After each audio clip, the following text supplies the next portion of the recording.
Folks, we've got about 4.5 minutes with Malik, so we will try to get through it as quickly as we can. Malik, first question, left side, third row, all the way to the wall. Katrina Sackins, Sports and Culture Media. Malik, how are you? I'm good, and you? Good. You withdrew your name from the transfer portal back in December. What feels right about returning to the Flats for your final year of eligibility?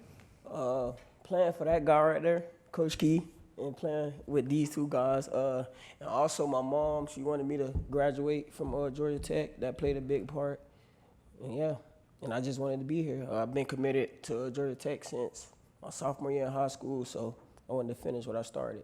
And I was a part of the rebuild, so yeah. Malik, right side, sixth row, all the way towards the right.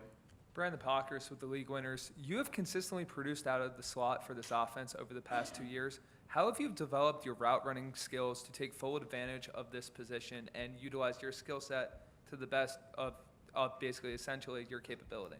Just taking advice from our receiver coach, Coach McKnight, and just watching a lot of film day and night, even if I'm just on YouTube watching, NFL guys training and things like that, I'm always trying to, piggyback off things that I see. So, yeah. Malik, to your right, first row. Malik, Garrett Chapman, 24/7 Sports. Why is this Georgia Tech team ready to compete at the next level?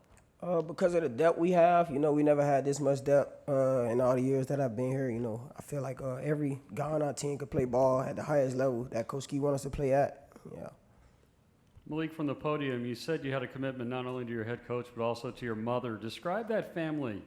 What is it about family that drives you so much?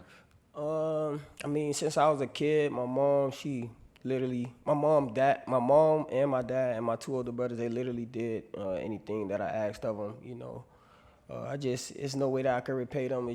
But just go hard for them, and get them anything that they want. And, one of my biggest goals is to retire my mom and dad, so, yeah. We're going to go back second row to the right. We'll spin it around. That's my fault.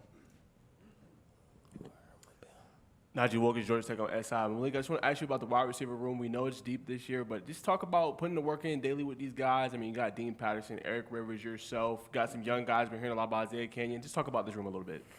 All great guys. We all competitive. This fall camp, it's about to be a lot of competition. We don't know who's going to be a starter. And, it's up to Coach McKnight. But, we come in to work every single day. We go out there. We have fun. We always dancing around, things like that. We just go out there, compete. So right behind him, Malik, in the third row. Kenton Gibbs with Locked On ACC.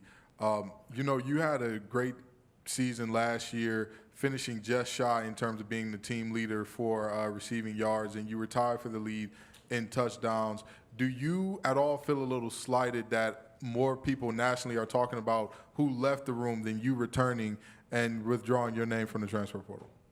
No, I don't really care about any of that, to be honest. I'm just worried about winning and becoming a better teammate for my team. So, yeah. Malik, thank you very much. Georgia Tech, thank you. Good luck this season, and we'll see you out on the road. Sure. Folks, Wake Forest is due up at 3 o'clock, and